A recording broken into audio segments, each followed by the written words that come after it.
Buwan ng wika na naman, Pads. Mananagalog na ba tayo? Kasi ngayon lang tayo nananagalog kapag buwan ng wika. Well, sa mga nakakilala kay Father Lennon, alam niyo naman ang hindi na siya marunong magtagalog. So, No. No. Sa inyo ba, Pres, nung nandito ka pa sa Pinas, ano ang kaganapan sa inyo kapag buwan ng wika? May mga sa amin kasi may pakulo eh. May pakulo Sa lower? sa seminaryo. Sa seminaryo. Sa seminaryo, kalaw sa lower Bikutan. Sa lower Bikutan, bago dun English. Pero well, kung sa usapan natin sa diocese, ang naalala ko lang, hindi dahil buwan ng wika yun eh, pero si Father Daniel Estacio, nag-imbita siya ng mga Cebuano na pare. Tapos nagpapamisa siya ng Cebuano sa St. Joseph sa Upper Bikutan. Sa Upper, yeah. Well, naalala ko lang. Pero buwan ng wika na naman eh, no? Kayo ba sa seminaryo wala kayong mga kasi English kasi, di ba? Wala ata. Yung Society of St. Paul kasi mga kaibigan, kanyan sila. Mga mayayaman. Hoy, hindi. Mayayaman sa kaibigan. Kaibigan. So, ayun. Usapang buwan ng wika tayo ngayon sa... As applied sa liturgy. Yes. Yan ang kasunod ng letter F. Yan. Anyways, tara, umpisa na natin to. Ako po muli si Lennon. At ako naman si Russell. At ito ang Tamang Usapan. Usapang may tama.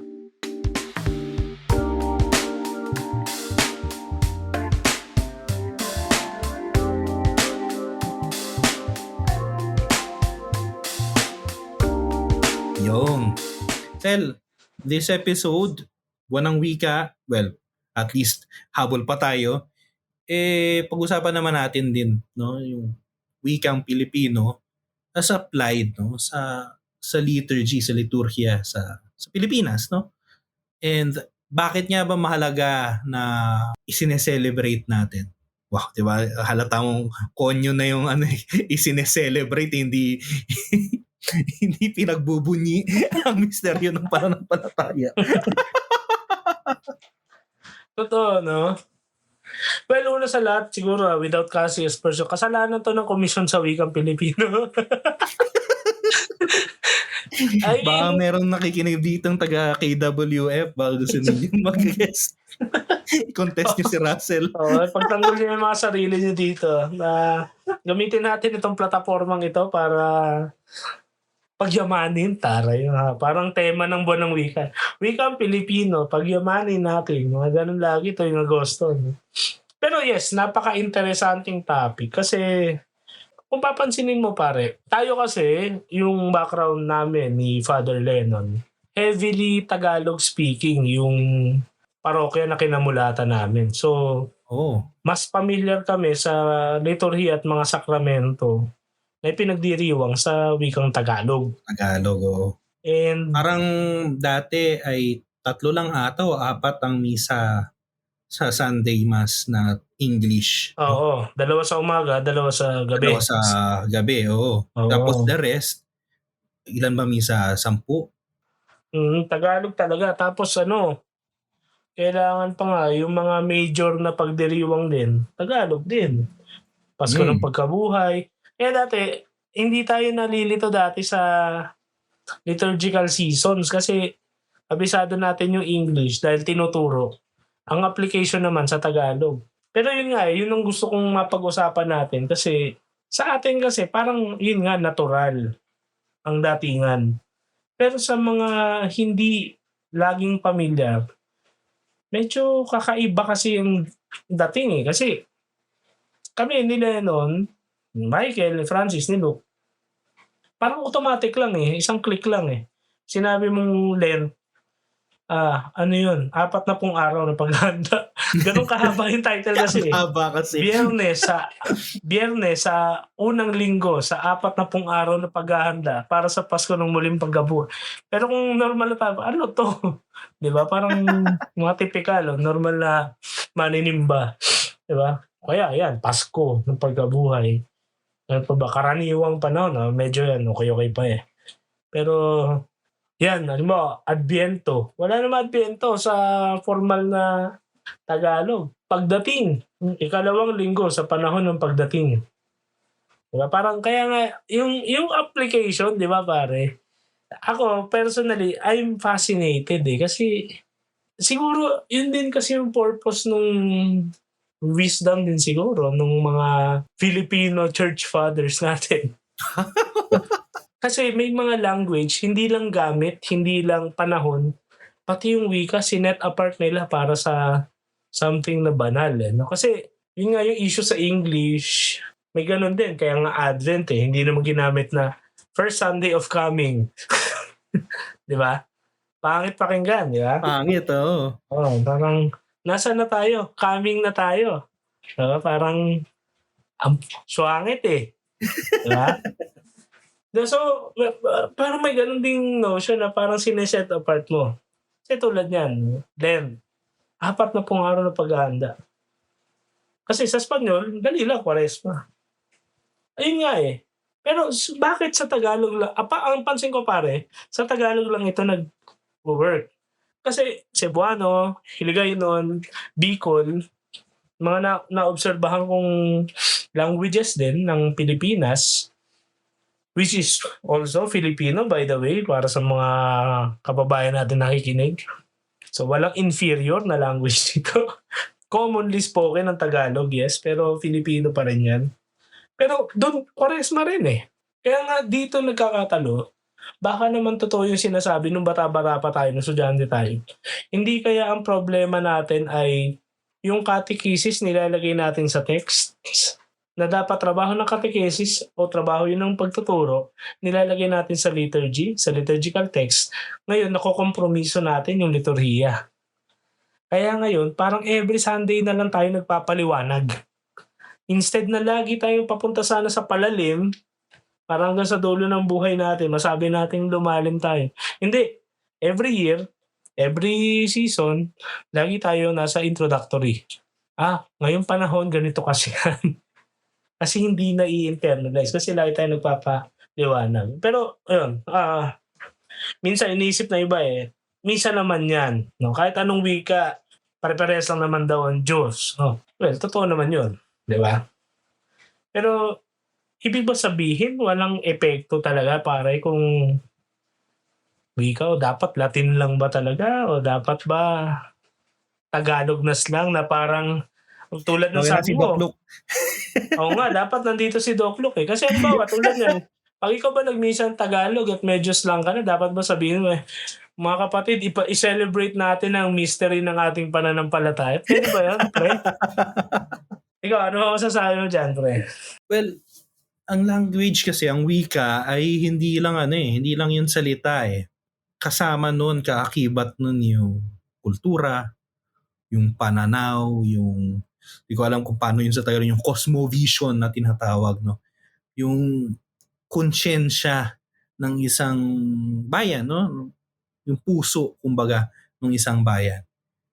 So, it's true na sa Tagalog, especially sa Tagalog ang pinag-uusapan natin hindi yung Filipino kasi yung Filipino is a broader term, no? Pero yung Tagalog, especially in the liturgy, is very beautiful.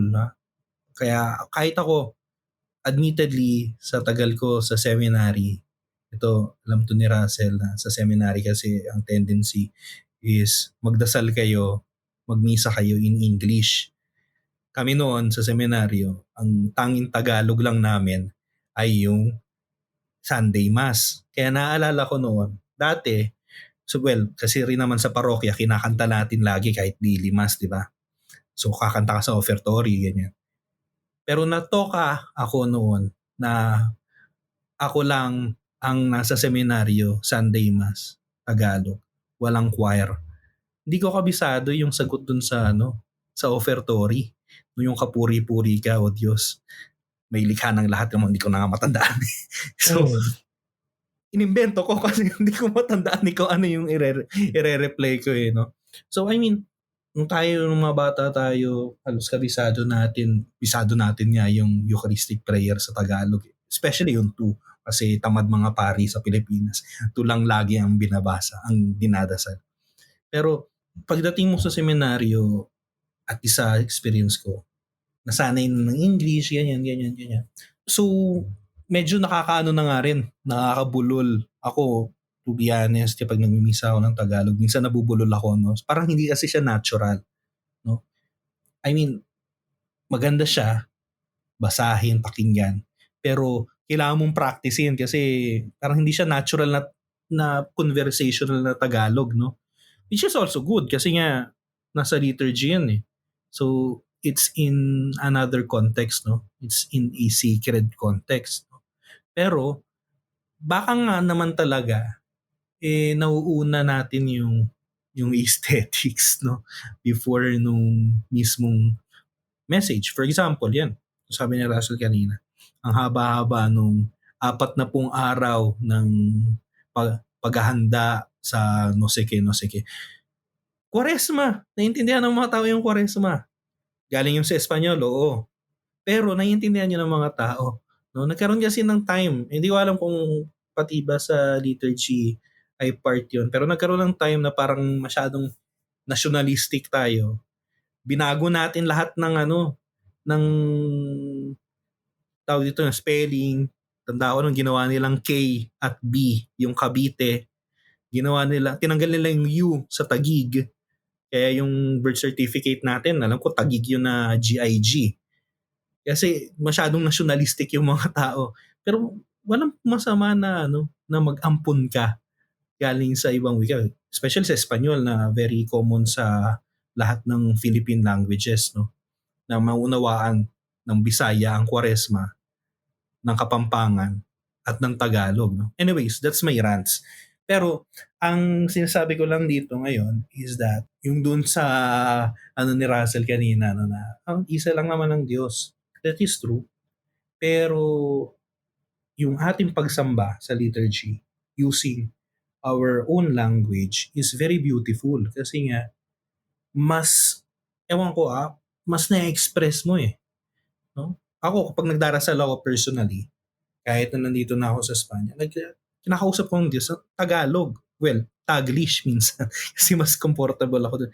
Yung natural, di ba? Mas natural kapag yung mother tongue mo talaga yung gamit mo kapag nagdarasal ka. May point ka dyan, Pads, no? And timely kasi habang pasara na ang buwan ng wika, I think the time na ipapublish natin itong episode natin is August 27. Kinabukasan, piyesta na isa sa mga paborito nating santo, si San Agustin. Yeah, August 28. Diba? Sabi dito ni San Agustin, the word is made sacrament when it enters the heart of the people. Kaya kung hindi mo naintindihan ng salita, paano magiging buhay sa iyo? Eto, meron akong 2 punto. Idudugtong ko lang doon sa sharing mo. No? Kasi sabi mo nga, ang wika ay hindi lang sinasalita, kundi yung ipinahahayag ng isang tao, ng isang kolektibo, isang grupo. In this case, Tagalog. No? So may mga Tagalog speaking na regions, hindi lang bayan. No? Itong issue ko pare, at least sa konteksto ng liturgy o sa simbahan, sa church life. Una sa instruction. Ito, tatanungin kita pre. Nung sakristan tayo, ano ang tawag sa mga bagay na isinusuot para sa liturhiya? Vestments. Diba? English. Diba? Diba? That proves my point. Sa simbahan, nung bata kami, Tagalog yung demonstration, pero yung mga terms, yung mga technical terms, English. never namin ginamit ang Tagalog. Never ka nakarinig ng insensaryo. Naririnig mo ay turibol. Turibol. Kailangan, yung mga bagay na ginagamit sa misa, vessels yun. Vessels. As if yung word na vessels, hindi na siya common noun. Proper noun na siya kapag liturgy usapan. So, ang sinusuot, vestments na yun. Pwede ba ako magsalita? Meron tayong So, ibig sabihin may pagkukulang ang KWF Well, not necessarily yung KWF, pero yung Kasi hindi natin ini-impose na lahat ng katik sa Korea, sa ibang ng Asia o sa ASEAN, puro sila sa kanilang language ang ginagamit nila through sa mass. ang kilala ko talagang hardcore dyan, Indonesia. O Indonesia, for example. Oo.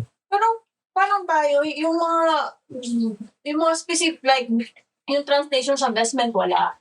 Wala talaga. English tayo. Oo. Communicate. Tapos kapag gamitin mo pa yung Tagalog, parang ikaw pa ngayon yung alien. Ikaw pa yung abnormal na parang, ano pinagsasabi mo?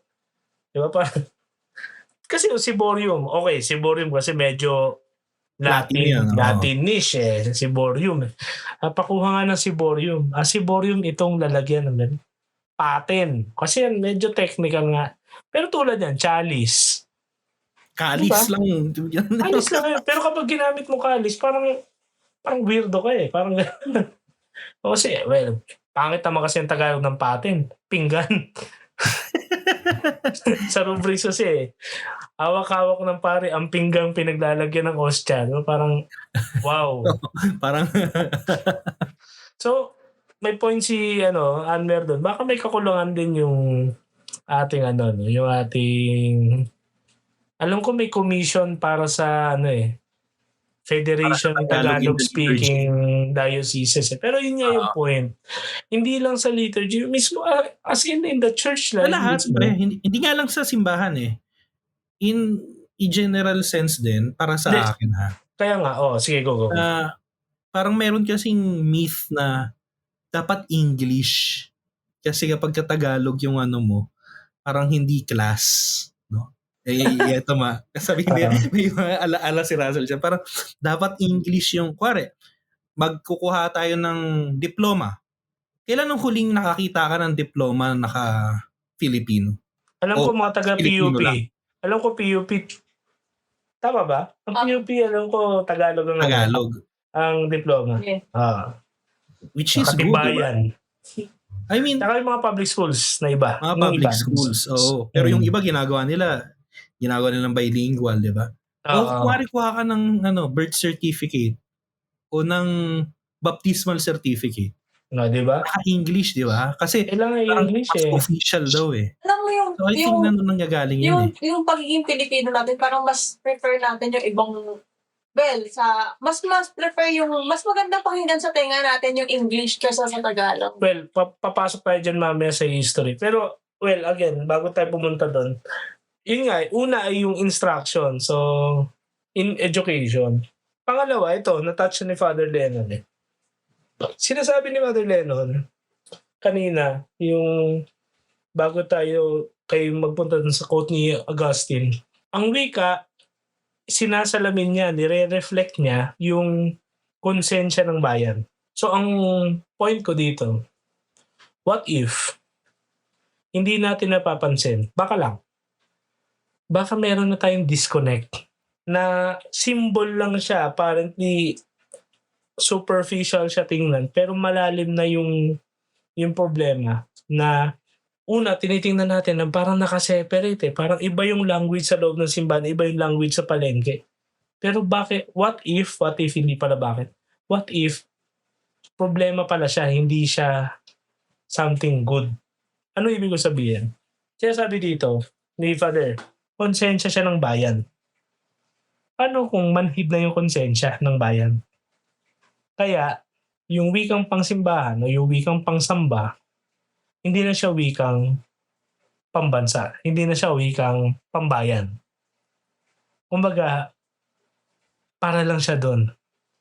Which is wrong kasi yung quality nga ng pagsamba mo, yun yung quality ng daily life mo Ewan ko if I'm making sense. Pero, di ba, kung sa simbahan na tayo gumagamit ng ganun salita, parang hilaw o may problema sa manner ng ating pagsamba. Kasi, wala Di ba? Tulad nga nun.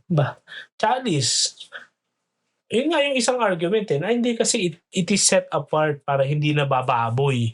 Pero hindi kasi ang wika, wala siyang ganun. Wala siyang profane o profound Ang wika ay wika. Expression siya ng nilalaman So kung profound kang tao, lalabas sa wika mo yun. Hindi kailangang artificial. Hindi kailangan superficial. Kung profane ka, kung balasubas ka, kahit nasa simbahan ka, balasubas ka. May kilala ko pare ganun. so you get me, di ba? Yun ang ibig ko sabihin. Wala siya sa hindi siya dapat artificial, hindi dapat siya peki. But rather, it should reflect what is really inside. So kung isang bayan ay talagang malalim, hindi lang sa simbahan malalim. At kung isang bayan mababaw, makikita mo rin kahit sa mga lugar tulad ng simbahan, mababaw talaga.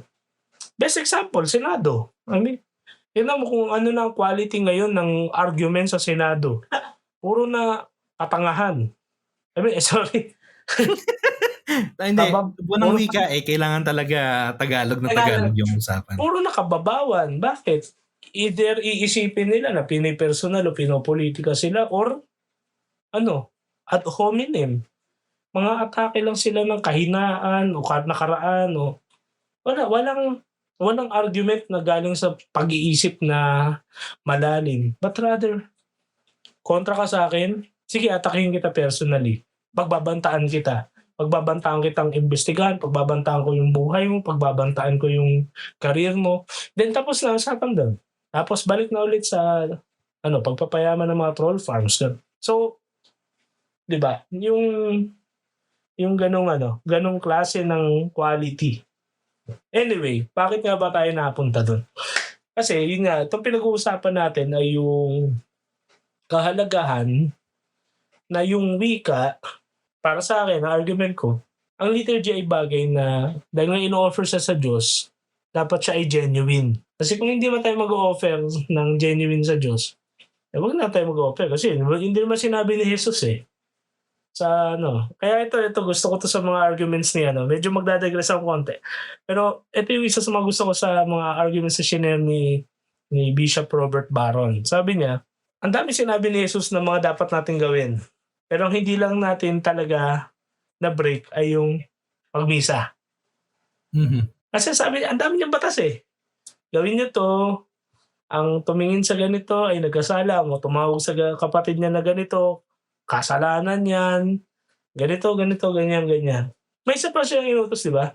May problema ka sa kapatid mo, pupunta ka mag-aalay ka sa templo, iwan mo yung sakripisyo mo. Makipagbati ka muna, tsaka ka mag-alay. Hindi natin sinusunod yun. Hindi natin nasunod yun. Kasi mahalaga sa atin pride natin Pero tulad yan, pero nagsisimba pa rin tayo. At least yun hindi na-break, no? Pero still, may requirement siya, dapat genuine.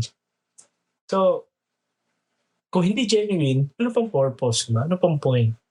So, well, again, ano nga ba? Saan ba to kasi nagsimula, pare? At bakit pinoproblema natin ng wika? For the longest time, hindi naman natin problema kasi isa lang ang language ang misa. Yeah. Dito natin kailangan si Doc Luke Pero kung titingnan natin maigi, so it's recent development, yung pagmisa in the vernacular, because sa haba-haba ng panahon, ang lengguwahe ng simbahan ay Latin, Kaya nga ang misa ng mga santo ay Latin. Then came 1960s na dumating yung Second Vatican Council with their document on the Constitution on the Sacred Liturgy, Sacrosanctum Concilium, na nagsabi na dapat i-celebrate din, magkaroon din ng pagkakataong ma-celebrate ang misa in the vernacular, Pero it does not mean na hindi na importante yung Latin. Isa rin yan sa problema. Kasi maraming na hindi na raw dapat mag-celebrate in Latin. No. Pero ibinigay ng simbahan. Teka, so for the longest time we are celebrating in Latin kasi nga it was the universal language. Ngayon, dahil hindi na siya ganun ka-universal, i-offer din ang misa in the vernacular, sa Tagalog para sa atin sa Katagalugan, sa Bisaya o sa Kapampangan, So, binigay ng simbahan itong pagkakataon na ito. Ayun. Well, isang issue ko dyan. Quick question, Fans. Mhm. Pilipino lang ba to? Yung na ko-confuse natin yung pinagkaiba ng pwede sa dapat. Feeling ko, to. It's a very Universal ang human. problema sa Human simbahan. siguro, eh. no? Oo. Human thing, no? Pero totoo yan. Kahit dito sa, salamat lang ako sa experiences ko lately kasi na-expose ako sa policy, sa legislative life, no? Parang, meron pala yun yung legislative language na tinatawag. Hindi lang siya dapat, kung ano lang maisip mo. Kaya may tinatawag silang may and shall provisions. Kaya kapag sinabing may, di ba? The secretary may, o kaya the department may choose, or may do. Pero meron ding shall, di ba? The department shall execute the ganito. So, ganun din. Ang sakto-sakto po, sinabi niya, may provision yun that the mass may be celebrated. In the May be vernacular. celebrated in the vernacular. Pero, yung iba na, dapat ng palitan. Naging shall na sige, let's forget about Latin. Pero, just to be clear sa mga nakikinig sa akin, Latin was, is, and will always be the official language of the church. Ito rin yung argument ko kanina na there are certain languages or there is a certain language set apart para hindi mababoy. Para Meron na. manatiling. So, hindi mo na Oo. kailangan mag-invento ng Tagalog equivalent. Exactly. Diba? So, yan. After ng Vatican II nga lang, pinayagan ng vernacular. So, in a way, yung nakikita ko namang welcome development dito, ma-enrich. Diba? Ma-enrich yung liturgical life ng tao. Pero, ayun ko, pare, opinion ko dito, sana mabalanse mali pala. Sana nabalanse noon Kasi sa mga normal na tao, never nila naging issue yung Latin Kung saan naman lang, mga marurunong lang ang nagka-issue doon. Mga nakapag-aral ng theology. Parang sa Pilipinas, ang sumisira ng bayan yung mga matatalino. Anyway, kasi ang dami mga edukado sa atin. Sa simbahan man, sa politika. And tama si Father Lennon. Yung mga nag-iisip, sila yung napo na may problema Yung mga simpleng tao, parang go with the flow naman. Well, dahil buwan ng wika, ang tawag dyan sa Tagalog ay magulang, di ba? Hindi magulang na parent, yung magulang na may gulang. Oo. Nanggugulang ng kapwa. Nanggugulang. Well, doon din natin nakita yung wisdom nitong Vatican II. Kahit pa paano. Na ang faith, ang pananampalataya, naalala ko rin si Father Nestor, sabi niya, yan mo, ang faith, isang syllable lang. Nasang Tagalog, 7 syllable. Pananampalataya. Faith lang yun, di ba? Diba? Ang pananampalataya dapat nakaugat sa kultura ng tao. Kaya sabi ni Father Orlin, the language of the church is the language of the heart. Kanya ba yun? Hindi ba yun kaya Alam ko siya nagsabi nun. Akala ko yung Ramil yun. Si Ramil ba yun? Kailangan talaga natin si Doc Luke para sa mga ganitong Anyways. Anyway. Kaya hindi rin nakatali sa Latin, no? Kundi bukas din siya sa wikang Filipino. Sa konteksto natin sa Tagalog. Pero syempre, hindi ibig sabihin nun na mawawala yung Latin. Importante pa rin yun. Kasi doon nanggagaling. Yun ang yun ang basehan kumbaga ng lahat ng translation ng pagsasalin. Ang problema minsan, ang laging debate, paano ba isasalin? Paano mo ita-translate? Literal ba? O meron ka bang kaunting kalayaan para sa pagta-translate mo? So, I think, totoo na dapat mai-preserve yung dignity ng Latin meaning. Kaya importante yung literal na translation. Pero dapat meron ding yung kanina pa nga natin pinupunto, no, yung organic, no, yung natural, yung halimbawa, balik tayo dun sa Quaresma. Oo, literal na pag translate mo yung Quaresma o Quadragesima sa Latin, magiging 40 araw ng paghahanda sa muling pagkabuhay ng Panginoon, sa pagpapakasakit at muling pagkabuhay ng Panginoon. Tama yun. Literally, sakto yun. Pero yung Quaresma rin na word, sakto rin naman yun. Mauunawaan Hindi. din naman. At mas parang Essentially. practical yun. Essentially, tama siya. Literally, Hmm. hindi. Yeah. Oo, kasi Kwaresma nga lang eh. Tapos ang haba ng Tagalog, 40 araw ng paghahanda. Yan ba?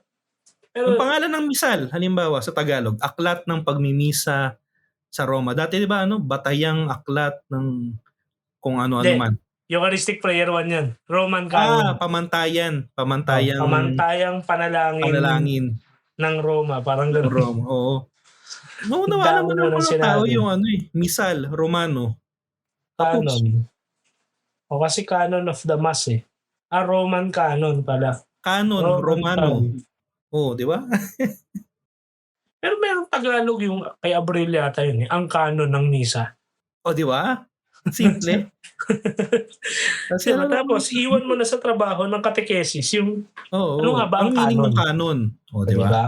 Napapansin ko yun lagi. And well, again, dahil napapanahon talaga si Robert Barron, yun din ang isa sa clamor niya sa theology ng simbahan niya yun. Parang instead na mas makatulong, parang it does more harm kapag laging watered down yung yung katuruan. Na parang kung lagi natin tinatratong bata, lahat ng mga hindi seminarista o hindi madre o hindi nag-aral ng theology, parang condescending tayo. And I think Exactly. kasalanan din yun, di ba? Kasi may mga sariling utak din kapag ipaliwanag mo yung canon, next time hindi nila itatanong kasi alam na nila. No. Ang kailangan natin is deepening, di ba? Going back sa sa Latin, hindi ako naniniwala na hindi kaya ng tao matuto ng kahit na anong Latin hymns o chants, di ba? Ang problema sa ating mga marurunong at nakapag-aral na nagde-decide tayo para sa mga tao. Huwag tayong Exactly. kumanta ng Gloria kasi hindi alam ng mga tao. Paano nila malalaman kung sa una tigit sa lahat hindi mo naman tinuturo? Ang best example nila yung Haro. Oh, Ang Ilonggo mas marunong mag-Latin kaysa sa mga Tagalog. To the point na meron silang sariling set ng yung hymn. di ba? Misa Pastoril. Pastoril de Haro. Pastoril at saka Pastorela de Haro. Na yung Latin, ginawa na nila ng sarili nilang tono. Na sila lang. Di ba? Ibig sabihin, again, babalik tayo dun sa argumento ni Padre Horacio de la Costa. Kapag i-dissect mo daw ano ba ang anatomy ng Pilipino, dalawa lang, musika at pananampalataya. So, makikita mo doon, yung faith, nagtatranscend yun. At hindi lang sa lingwahe, hindi lang sa wika. Diba? So, well, yun. So, since napunta na tayo sa debate. Yan na, Pre, nung isang araw, ewan ko kung nakita mo yun, kasi alam ko member ka rin nung club, not a bad, yung bad liturgy.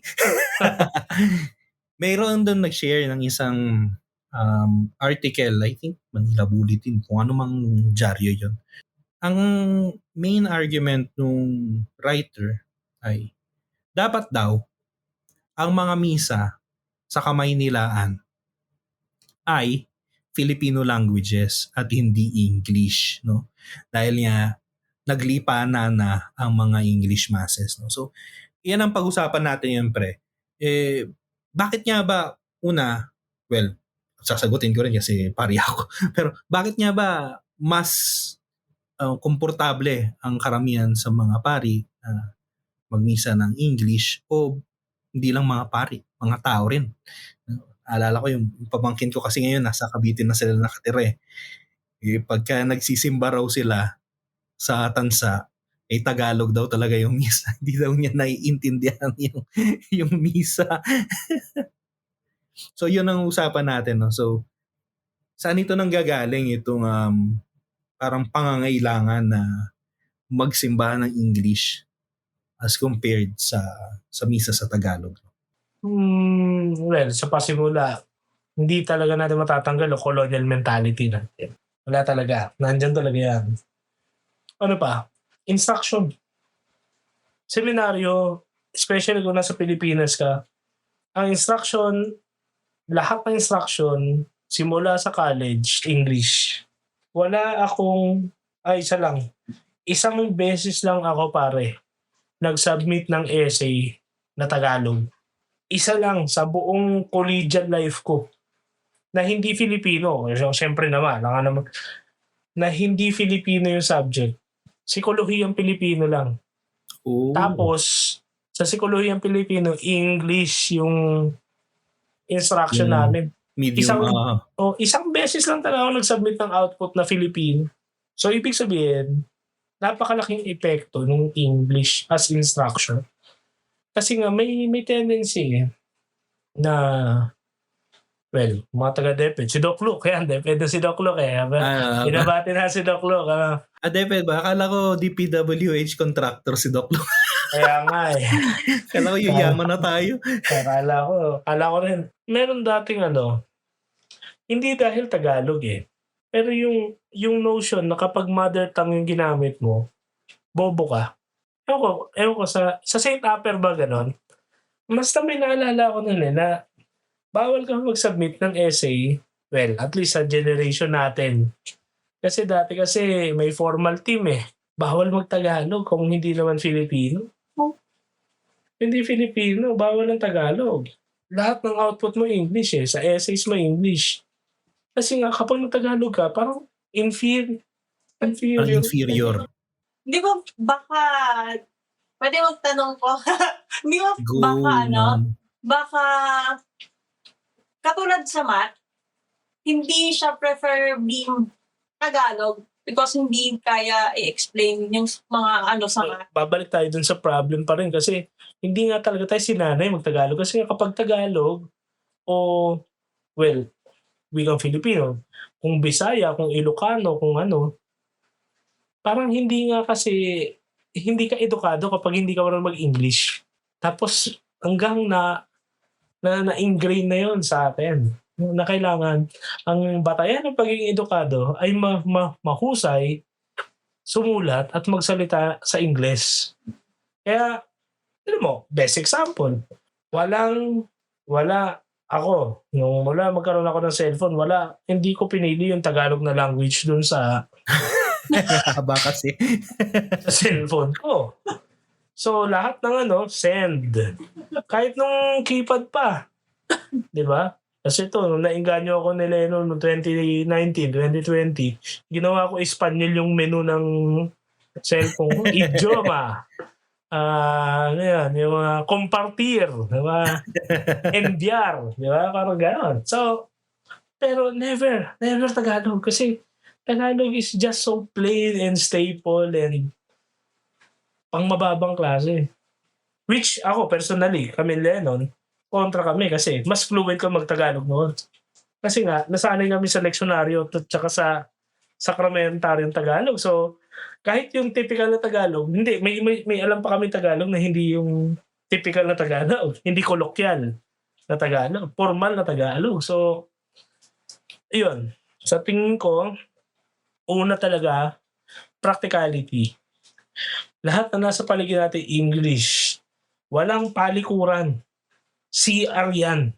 Di ba? Pero tatae ka. Pero, CR. Kasi comfort room Nag-gets niyo? Practicality. Practicality talaga. Lalo sa mga kabataan, tapos yung globalization myth na yan. Pero still, iba ang dating ng Tagalog, ng Filipino. Yeah. May mayroong resonance, mayroong, ewan ko, siguro sa atin lang din, sa edad natin, feeling ko yung mga mas bata sa atin, wala na sila masyadong emotional resonance kapag ang naririnig mo ay Tagalog. Kasi just imagine, sa liturgy, babalik tayo sa liturgy. No? I mean, pagka sinabi na give each other the sign of peace at sabihin sa Tagalog na magbigayan kayo ng kapayapaan. Iba yung pagka-Tagalog, yung magbigayan kayo ng kapayapaan. Hindi lang siya tango-tango eh. Hindi lang, kapayapaan talaga yung hinihinging ibigay mo eh. No? So, mayroong something, it's deeper, at least para sa ating sa ating understanding, sa ating appreciation. At naunawaan ko na yung mga kabataan, especially yung mga mas bata sa atin, ay mas komportable na sila dahil doon din nasanay. I mean, ang ngayon, ang pamantayan ngayon ng pagpapalaki ng mga bata, kailangan 3 years old, straight English na, di ba?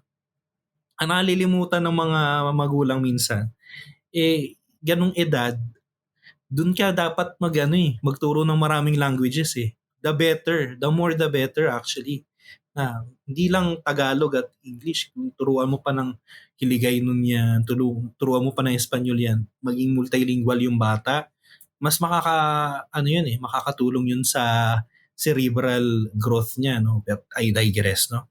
Pero ayun nga pagka Tagalog kasi, kapag mother language mo, no, hindi lang Tagalog, so kung Bisaya ka o kung Ilonggo ka, pero pag mother language mo yung especially sa liturgy, iba yung bigat nung naririnig mo, di ba?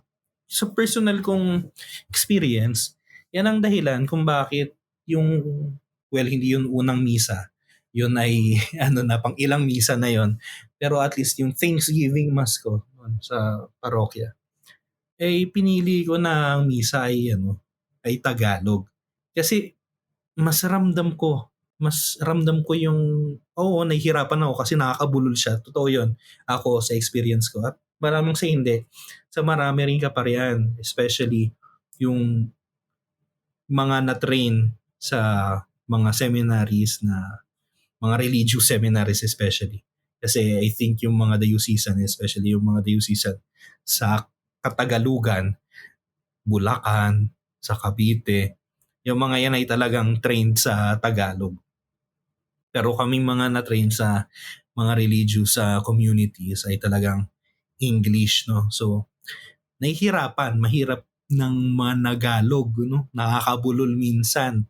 Lalo na, imaginein mo yung prepasyo, no? Yung prepasyo ay darasalin mo, naming makapangyari. Tunay niyang marapat na kayo aming pasalamatan. Napaka-lyrical nun, napaka-poetic nun. Pero nakakabulol minsan, no? So, siguro dahil doon, marami rin mga kaparian na they prefer na English na lang kasi tsaka mas mabilis kasi magmisa pagka English kasi may ikli yung mga salita. Hindi mo kailangan magmadali kapag may susunod ka pang misa at tatakbo ka pa. Pero, it does not change the fact na may something Yun. Again, yung emotional resonance sa mother language. Well, agree. Although yun lang. Kumbaga sa translation, although it's for another episode, ang issue ng translation kasi dahil naging lyrical, yun pala tama yung yun ang term na yun pala yung term na hinahanap ko kanina. Kasi kailangan ang Tagalog kasi ay merong anyo, may sukat at may tugma Diba? So, kailangan may rhyme. Nakikinig ka sa Filipino subjects mo dati Oo. Ako yan ang hindi ko pinapakinggan Filipino subject. May anyo, sukat at tugma. No? Na bagay na hindi necessary sa English o sa Cebuano. No? Kaya nga minsan, di ba, tulad niyan, sursum corda. Itaas ang inyong mga puso. Sa Cebuano, dali lang. Ibayaw ang inyong mga kasing-kasing. Pero sa Pilipino, sa Tagalog, itaas sa Diyos ang inyong puso at diwa. Puso at diwa, oo. Di ba? Sinabi lang, itaas ang inyong puso Ibayaw ang inyong mga kasing-kasing. Di ba? Itaas ang mga puso sa Bicol. Ba? Pero hindi, may diwa sa Tagalog Amo ng gibayaw ngadto sa Ginoo. Itinaasa namin sa Panginoon. Yun, medyo tama yun. Pero ito, pasalamatan natin ang Panginoong ating Diyos. Gratias, agamus, Domino Deo nostro. Dignum et justum est. Ito ay marapat at matuwid. Pero kung Tagalog, marapat na siya ipasalamatan. So may ganung may ganung tendency na namimiss yung point ng translation. Yung yung mga prepasyon ng standard ng prepasyon ng Easter na hindi makuha ng Tagalog kasi therefore overcome with paschal joy every land, every people exalts in your praise, and even the host of the yun lagi therefore overcome with paschal joy. Walang Tagalog hindi na-capture ng Tagalog yun. Although poetic yun sa English. And kiniklaim natin na poetic yung Tagalog. But yeah, I still agree. Yeah, kasi yung Filipino language, rooted siya sa karanasan natin bilang isang bayan. Kaya, yung ama namin, halimbawa, panalangin ng Panginoon. Sa Filipino, iba yung dati, iba yung kapit sa puso. Tinatawag na unique sa Pinoy kasi hindi tayo nag-orans. Hindi talaga siya about orans. So yung paglahad ng kamay But rather, nakasanayan natin maghawak ng kamay. No? Kasi ama namin. So we are, may tendency lang naman, na dinadasal natin yung ama namin kasi may notion tayo na meron tayong katabi. Meron tayong kasamang magdasal ng ama namin. Parang gano'n, di ba? Parang, well, opinion ko lang yan. Don't quote me on that. Well, speaking of ama namin, yung mga liturgical hymns din pagka-Tagalog, iba yung tama, di ba? I mean, kahit na siguro kahit na hindi active sa simbahan, kahit nga yung mga di ba? Yung if you remember some years ago, napalaya na siya yung nang bastos sa ama namin. I think ni Father Honti ata. Sino yung pangalan mo? Ginawa natin yun ng episode. Limutan ko na. Si Pura Luca. Si diba? Kakang Pura. Si Kakang Pura. I mean, kahit yung mga taong yun, alam nila pagka yung mga liturgical songs na Tagalog, pakinggan mo yung pananagutan, iba yung tama, di ba? Kaya nga nabastusan yung mga common na Katoliko dahil sa paggawa. Kasi yun yung alam ng lahat kumbaga. Kasi parang hugot yung puso nila habang nag-pray ng ama namin Nung pinaglaruan ni Pura, talagang ang daming na-offend, di ba? So it also speaks a lot about us being Filipinos and Catholics Yeah, kasi totoo. No, it's our thing. Kasi kahit hindi Tagalog, alam nila yung ama namin na yun amin yan. Yeah, agree. Totoo. Kasi nakadugtong sa pagkatao, nakadugtong sa pagka-Pilipino. Kaya, ewan ko, totoo. Kasi yung pananagutan, it is translated into so many Filipino languages. Nakarinig na ako ng Bicol, nakarinig na ako ng Cebuano, nakarinig na ako ng Hiligaynon. Pananagutan. Even, basta ako very, partial ako sa mga kanta ni Padre Hontiveros. One of the best talaga sa... Yeah, Hontiveros talaga. Yung mga old Hontiveros songs, meron ding, even sa Blaan yung indigenous people. Yung sa piging ng Panginoon, tsaka yung magsiawit sa Panginoon. Yung Cordero ng Diyos, kanya ba yun?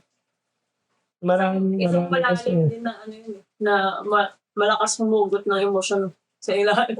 Kay Hontiveros kasi, gumawa siya ng pastorela na yung mga tugtog ay waltz, 3/4 yung teng teng teng teng teng. Santo, Santo, Santo. Cordero ng Diyos na nag-aalis.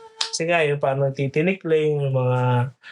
Although, sa ibang mga kaibigan namin sa ayaw nila kasi nababastusan din sila doon kasi hindi nga solemn. Kasi kahit bagalan mo yun, balse pa rin kasi tunog nun Mga ano talaga yun eh. Cordero ng Diyos. Masaya pa rin eh. Hindi daw dapat yun. Well, ibang episode yun. Pero ano ba yung mga nakita na natin yung mga broad strokes pare ng pinag-uusapan natin, yung complexities ng wika at yung requirements ng liturgy. Ngayon, mas tingnan natin, lagyan natin ng konting diin dun sa ano ba yung hamon, yung mga challenges, at saka yung apparent na tension. May tension ba? Sa ganito? Actually, nabanggit mo na kanina pre, yung isa na nakikita ko dito na tensyon o hamon no sa wikang Pilipino sa liturgia. Yung general nating pagtingin sa vernacular. Kasi yung isipin mo, kung magiging ano lang tayo, legalistic lang tayo. Sinabi ng Sacrosanctum Concilium, maaari kayong magmisa sa vernacular. Ano ba ang vernacular natin? Tayo, sa Katagalugan, Tagalog. Hindi natin vernacular ang English. Co-official ang English. Oo, pero hindi tayo native English speakers. Second language natin yun. Kahit na natutunan natin simula ng bata tayo. So kung tutusin, kung maging legalistic lang tayo, dapat Tagalog, di ba? Pero, ayun nga merong general pervasive idea na parang, ay, pagka-vernacular, kapag ka-Tagalog, inferior yan. Ito mo tignan mo yung, yung logika. Pag Latin, di yan maiintindihan ng tao. Hindi yan dapat. Pinagbawal na yan ng Vatican II. Pag Tagalog, ay hindi yan klase. Ay hindi yan tawag dito. Cheap. Di ba? Cheap, yeah. So, pupunta ngayon sa English. Di ba nyaga pa rin yun? Di sa nag-Latin ka na nga lang. Kasi kung tutusin, yun ang original eh. Di ba? Kung mag-aano ka lang, maging faithful ka lang talaga, hindi rin naman ganun ka yun. Hindi rin yung cheap kung yun lang ang pamantayan mo. Yun ang talagang classic. Di ba? Pero hindi ko lang makuha yun. Pero I think yun yung isa sa mga tension na nanggagaling doon. Yung idea na, ay, cheap kasi kapag Tagalog. Ang ideal nga at least ang bawat parokya sa buong mundo, at least may isang Latin Mass. Actually, ako agree ako dyan. Kasi kahit saan ka mapunta, sa Europe, sa Asia, sa America, tapos hindi ka marunong mag-English, hindi ka marunong mag-Espanyol, hindi ka marunong Tapos, di ba, malakas yung Catholic foundation mo at inintroduce sa'yo yung Latin, hindi ka matatakot, hindi ka mangingimi. Kasi, yun ang kinagandahan dati. di ba? Kasi Yung kahit na universality mag-abroad ka, yung mga immigrants noon, yun ang pinangahawakan nilang matindi. Yung kasi pag sila sa ibang bansa, nakapagsimba pa rin sila ng alam nila, no? Kaya sa akin actually, ito, I may be betraying my own side in the liturgical wars. Pero para sa akin, ang ideal pre. Kasi ko na to one time sa Cebu, nung nasa Cebu pa ako nakasay. May one time na naranasan ko na may isang pari na ang misa niya, Cebuano pre, yung buong liturgy of the word. Hanggang sa offertory, lahat. Pagdating niya ng preface yun, the Lord be with you, hanggang sa Great Amen, nilatin niya yun pre. Kasi lahat yun nakapatungkol na sa Diyos yung kausap niya. So inisip ko, yun ang magandang yung ideal kumbaga. Anyways, ibang usapan yun kasi usapang Sacrosanctum Concilium yun. Pero ko lang, binoise out ko lang dito. Well, for that matter, simulan natin yung Vatican II series natin. Ano ba talaga ang tinuro ng Vatican II? O liturgy, ano ba talaga sinasabi ng Vatican II? Para hindi tayo nagulat. Kasi yun ang sakit ng sa tingin ko, more than the language, yung political na sakit ng simbahan natin sa Pilipinas. Yung tendency na hindi ko alam saan ba galing yan. I'm just diagnosing sa formation ba? Sa instruction ba? Kasi may tendency na kapag yung iba, pag naging pari na, sa kanila na yung liturgy eh. Pag-aari na nila, imbentohan na nila. Pagmamayari na nila yung liturgy. So, instead na sabihin mo lang, ang mabuting balita ng Panginoon. Hindi, itatranslate na nila. Mga kapatid, ang mabuting balita ng ating kaligtasan. O kaya, mas malala, kapag piyesta, tapos inimbitahan mo, babalik sa Lower Bikutan, mamamayan ng Lower Bikutan, ang ebanghelyo ng kaligtasan. Di ba parang, ayaw ko kilala mo pa yun, pero parang, sambayanan ng Lower Bikutan, ito ang kordero ng Diyos. Parang, di ba? Di ba? Parang, ano ba problema natin sa texts, di ba? Kayo din naman na gano'n yan. Parang, well, ang isang problem lang din kasi, yung isang problem yun, yung ad-lib, no? I mean, magandang ma-address nga rin yun eh. Dapat ba talaga mag-adlib? Pero sa tingin ko, yun nga yan. Sa sacrosanctum na usapan yun. Pero, balik tayo sa wika, sa language. Isang issue kasi natin, yung literal translation. Kasi, ang tendency nga, katulad yung kanina pa natin ini-illustrate, yung halimbawa, yung kwaresma, yung mga ganung bagay. At least yun kasi descriptive lang eh. Diba? Kwaresma, descriptive ang atake ng Tagalog. 40 araw na paghahanda. No. Paano yung mga importanteng notion sa simbahan, hindi lang sa simbahan, sa mismong puso ng pananampalataya natin bilang Katoliko over the years na sinimulang i-coin sa Griego, na-capture ng konti sa Ingles, pero nakalimutan na iwan sa Tagalog. Best example, sa credo. O tulad niyan, credo. Hindi naman natin tinatawag na credo yan. Pagpapahayag ng pananampalataya, ang haba kasi, di ba? Parang nakakabwisit din eh. Kasi profession of faith sa English. Pero sa mga lumang people, lumang Pilipino, alam nila yung credo. Basta tapos mag-sermon ng pare, credo na yun. Yung mga hindi pa nabibinyagan, palalabasin na. Yun lang yun. Kasi mass of the catechumens lang yun. Mass of the faithful, credo, adulo. Diba? Mas may sense natin yung misa. Sorry. Nakapaghataan ka. Hindi kasi, mass of ang the espiritu ni catechumens. Doc Lukay naririto. Oo. Kaya pagdating ng credo, maglalabasan na yung mga catechumens, yung mga hindi pa nabibinyagan. Kasi, hindi ka pa pwede mag-profess ng faith, hindi ka pa nga nabinyagan. Hindi ka pa binyagan. Kaya credo yun. Mass of the faithful yun. Papunta sa dulo. Anyway, babalik lang tayo doon. Sa credo, sa creed. Yung salitang consubstantial. Consubstantialem patri. Medyo naligaw pa nga ng konti sa English yan. Kasi one of essence with the Father. Yan hindi ba consubstantial with the Father ang ano? Yan, hindi, luma yun. Yung Vatican II, one with essence. Yung lumang translation. Oo, one of essence with the Father pa yon. Pero yung consubstantial with the Father. Sa Tagalog, anong kapanatagang magkapareho ng pagka-Diyos. Parang ang layo eh. Pero di ba? Tsaka medyo bitin kasi magkapareho ng pagka-Diyos. Parang tulad parang may dalawang Diyos na pinagkapareho lang. So yun, doon pa lang. So we're looking at anong mga nakita natin kanina. Just to recap a little, practicality, tapos yung theological depth. Ikaw, Pads, ano pa ba nakikita mo dyan? Well, siguro ang dyan, kung nandito pa kayo ngayon, kasi malamang sa hindi, mga 50% nito ay tumigil na ng unang 10 minutes pa lang.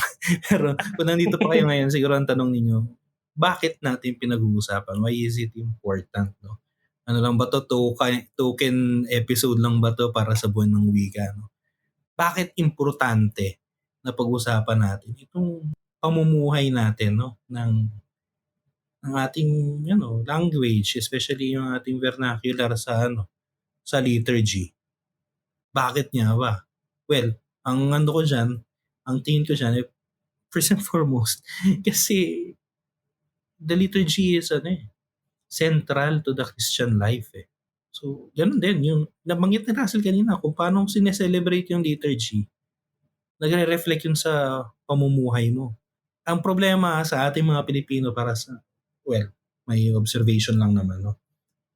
Minsan, mahilig tayong mag-dichotomize. No? Inihiwalay natin yung liturgical life natin. Yan. Ibaliin mo yung yung Tagalog mo sa liturgy ay iba sa Tagalog mo sa pangkaraniwang buhay. O bababuyin mo, either ganon o bababuyin mo yung Tagalog ng liturgy, gagawin mong konya. No? So, hindi na dichotomize natin. Yan din sa spiritual life natin, no? Dichotomize mo na, okay, kapag ka Sunday lang ako, maka-Diyos, makabayan, makabansa. Pagdating ng ibang araw, na ako? Tawag dito, the winner takes it all. Di ba? So, may ganun tayong may ganun tayong sense. But, the ideal thing is that kung paano natin yung sinasabuhay yung liturgia, ganun din yung ating pang-araw-araw na buhay. Dahil ang liturhiya, hindi lang ritual. Ito mismo yung ekspresyon, yung puso ng pananampalataya. Kung talagang nananalig o nananampalataya tayo. Kasi kung gusto natin maging totoo yung encounter natin sa Diyos, kay Jesucristo, kasi di ba, the Word made flesh. Yung salita, yung verbo, nagkatawang tao. So every liturgy, nagiging totoo siya, nagiging tao siya sa piling natin. Kailangan naiintindihan yun. Kaya nga, nagkaroon ng mga reforms, kaya mas highlight yung importansya na naiintindihan at na i-communicate yung mensahe ng liturhiya. At higit pa doon, ginagamit ng Diyos ang ating sariling wika, yung ang logic ng incarnation para makipag-ugnayan din sa atin. Parang Pentecost, di ba? Pentecostes. Buti hindi nila yun tinagalog. Hindi tinagalog pala yun pagbaba ng Espiritu Santo, di ba? Pagpanaog. Pagpanaog, oo. Pagpanaog. Pero Pentecostes sa Tagalog pa rin. Oo. Linggo ng Pentecostes pa rin. Ganun ba? Di pa, puti pa. Sa misteryo lang ng Rosario. Ang pagpanaog. Oo. Anyways, yung sinasabi ko. Parang Pentecost, Parang Pentecostes. Yung Espiritu Santo, bumaba para i-proclaim, ipahayag natin yung ating pananampalataya sa iba't ibang wika, para sa lahat at para maunawaan ng lahat. Ganon din. Kaya importante itong usapan na to. Kaya kapag ginagamit natin ng Pilipino, pag nagsisimba tayo sa misang Tagalog, hindi ito dahil pangmasa. Hindi. Sa simula, napakapangit nung ganung pag-uugali na parang kapag hindi English, pag hindi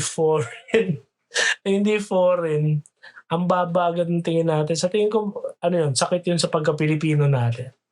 Pero wag sana natin makita ito ng pagbaba ng standard. Lalo sa Ebanghelyo ni Jesucristo, ang mababa sa standard ng tao, yun ang mataas sa standard ng Diyos.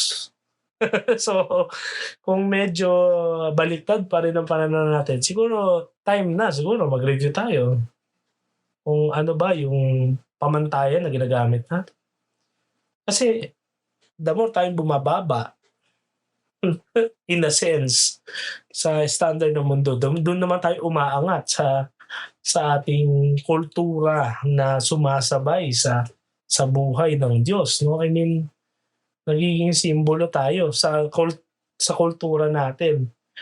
At sa tingin ko, it touches a very important aspect ng pagka-Pilipino natin na hindi na magiging superficial lang yung faith sa pagiging Pilipino.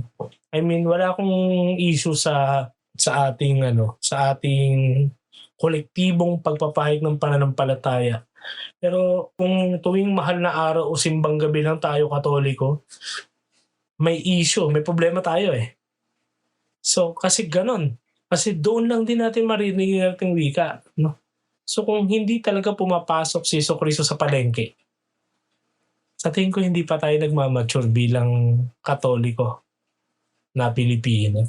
Sa tingin ko, mananatiling foreign ang Katolisismo sa bansa.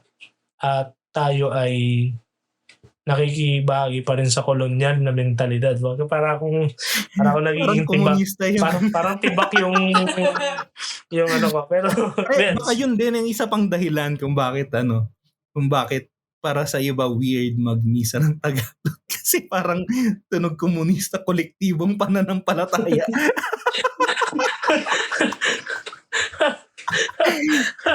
Well, Anyways, well, naalala ko lang din, thankful din interesante. pala ako, no? Imagine, nung nagla-Latin Mass tayo, if you remember, Russell, kasi di ba sa provisions ni Pope Benedict XVI Tomorrow. sa Summorum Pontificum, yung proclamation of the word, of course, nasa Latin. Pero, supposedly, dapat yung pare, babasahin niya pa rin in vernacular, di ba?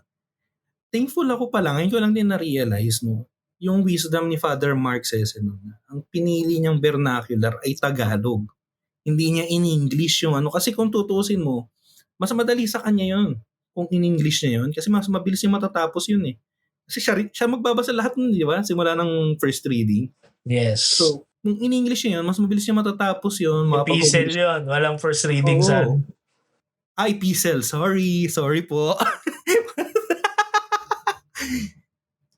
Pero, nagtagalog siya. Tagalog yung pinili niyang pagbasa ng Totoo. Kasi, ewan ko ba, sa tingin ko yun yung isang magandang aral naman na well, sa tingin ko para sa akin regalo ng Vatican to eh. Yung sensitivity din sa tao. Kasi ang tendency kapag laging authoritative, hindi authoritarian. Pag authoritative lagi yung atake, walang regard sa grassroots. Parang ang nangyayari, ang tendency, hindi naman talaga actual, pero ang tendency nga, hindi ako lang ang kung ano lang sabihin ko, yun lang. Pero dahil may ganong dialogue na, kasi most of this, bata, tayo, high school students, karamihan dito, simpleng tao, not necessarily may aral, konti lang yung mga alta, di ba? So paano mas mako-communicate yung salita? Kung tayo nga Sa- lang ang TLM group nun na konti ang alta, no? Oo, kasi Side naging comment. Sorry. so nung hinijack ng mga mayayaman sa Pilipinas. And yes. Kung may nakikinig dito, totoo yan. Hinijack nyo yung Latin Mass movement. Kaya madaming galit sa Latin Mass dahil sa inyong mga mayayaman. And aktivista na naman ako. So, ayun. Anyways, Well, interesting sana, pero alam kong boring sa inyo tong topic na to. Pero, well, bukod dun sa mga kaibigan natin sa Komisyon sa Wikang Pilipino, sa tingin ko, marami pa tayong kailangan gawin para talaga ma-enrich yung ating wika. At sana hindi lang tuwing Agosto. Alam mo sana yun? hindi siya token, pre. Na para bagang, okay, Agosto, so kumari, dahil pinag-uusapan natin liturgy, kunwari sa parokya, dahil tag-Agosto, magmisa tayo ng Filipino languages. Sana hindi lang Oo. ganun, no? Parang So, naging token lang. program lang eh. Tuwing Agosto lang tayo Pilipino. Na parang, di ba, tulad yan, best example, seminaryo o sa mga parokya, sige, mag-i-introduce lang ng ibang wika dahil lang Agosto. Tapos sa schools, which is ironically and a little bit, well, parang hindi pinag-isipan, buwan ng wika, so yung may temang ibibigay yung Komisyon sa Wikang Pilipino, pero ang gagawin mo, poster making. Ano yung wika doon, di ba? Para mong gago. Di ba? Parang, bakit hindi? Tapos, doon lang magsasabayan pagbigkas, tapos Tagalog lang o Pilipino. Pero after nun, wala na ulit. Wala na. Diba, parang walang application. Kaya nga may, suggested reading sa mga magbabasa. Yung, may article na maikli dyan, si Professor Joey De Los Reyes ng UST, na ang opinion niya, buwagin na yung Komisyon sa Wikang Pilipino kasi most ng mga mandates naman yan downloaded na sa mga state universities and colleges. Kasi yung mga patnugutan, di ba parang wala namang review na, wala namang vetting ang KWF eh. Nagpa-publish naman yung mga SUC. Anyway, pero opinion lang niya yun. Hindi ko naman sinishare opinion, pero nabasa ko lang. Pero yung mga ganun tanong ba na mga mahalaga? And bakit hindi bakit hindi makialam yung komisyon sa lahat ng sektor ng lipunan, sa pribado man, lalo na sa pampublikong serbisyo kasi gobyerno naman isang gobyerno na. Bakit ang pasaporte sa labas ng pasaporte pero sa loob English pa rin? English pa rin. Oo. Diba? Tas birth Labas lang yung certificate. Bakit Republika hindi ng katibayan Pilipinas. bakit hindi katibayan ng pagsilang? Diba? O katibayan ng kamatayan? Bakit English? Parang hanggang convenience na ba? Well, kung yun ang gusto nyong topic, message nyo lang kami. Kung nabitin kayo, sana mabitin kayo. Pero feeling ko boring to. So, Feeling ko hindi. Feeling ko kanina pa sila na. Pusin nyo na. tapusin nyo na. Masyado nyo na pinipilit yung agenda nyo sa Latin. Anyway. Pero, well, hindi papabor yung mga mayayaman na naglalatin dito sa episode na to kasi ayaw nila ng Tagalog o vernacular. Gusto nila Latin lang. Kasi pinanganak silang naglalatin. Well, again, kung nagustuhan nyo, hopefully, itong episode na to, mag-message kayo or share your thoughts. Gusto namin marinig yung mga opinion o kuro-kuro din ninyo. And kung mas interesado kayo, feel free sumali sa usapan. And again, thank you sa special guest natin joining us from Producer. yung executive producer natin si Anmel. And so share nyo lang yung mga thoughts ninyo and welcome yan tulad nung sa Haber mo sa episode, diba? Ayun, Pads. Yun na. Tama na to. Mahaba na to. Muli po, ito po si Lennon. At ito po si Russell. At ito ang Tamang Usapan. Usapang may tama. Bye-bye.